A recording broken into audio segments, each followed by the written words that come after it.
మీద వాడతాడు. ఆ తర్వాత బిడ్డ నువ్వు వచ్చావు కదా మరి ఎట్లా ఒక అని మొదలు పెడతాడు.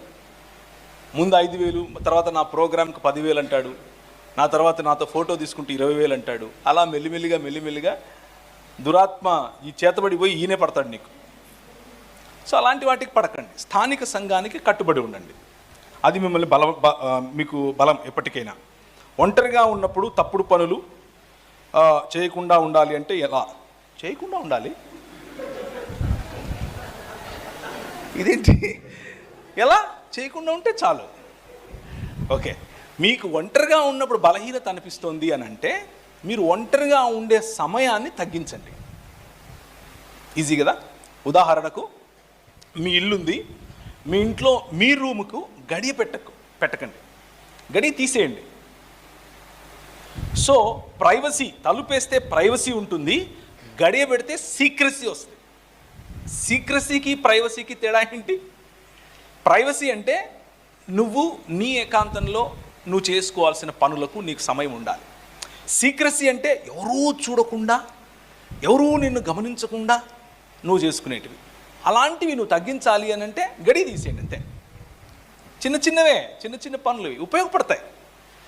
మీరు ఒంటరిగా ఉన్నప్పుడు ఒకవేళ మీరు చాటింగ్ అనే దానికి పడి మీ బాయ్ ఫ్రెండో గర్ల్ ఫ్రెండో, ఇంకా బాయ్ ఫ్రెండ్ అవ్వలేదు కానీ జస్ట్ ఫ్రెండో, ఇంకా గర్ల్ ఫ్రెండ్ కూడా అవ్వలేదు జస్ట్ ఫ్రెండో చాట్ చేస్తున్నారు అనుకోండి, అది మీరు ఒంటరిగా ఉండకుండా నట్టింట్లో కూర్చొని చేయండి.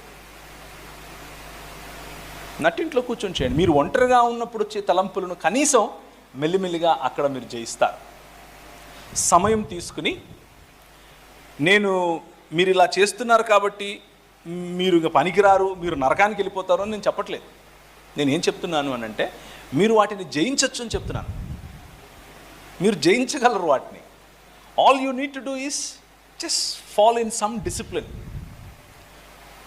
2 గంటలు ఒంటరిగా ఉండాలనుకున్న మీరు మెల్లిమెల్లిగా టైం తగ్గించి 5 నిమిషాల వరకు కేటాయించండి. 6 నిమిషాలు, 10 నిమిషాలు, అరగంట చాలు. అంతకంటే ఎక్కువైతే అది సీక్రసీ అవుతుంది. వీలైతే ఇంకొక మంచి సలహా మీకు ఉపయోగపడేది, వీలైతే మీ చెల్లినో అక్కనో అన్ననో తమ్ముడో లేకపోతే మీ క్లోజ్ ఫ్రెండో ఎవరో ఒకరు మీకుండాలి. మీ మొత్తం మనసు ఉన్నట్లు మాట్లాడుకోగలిగే ఒక వ్యక్తి ఉండాలి మీ జీవితంలో. ఒక ఫ్రెండ్ ఉండాలి.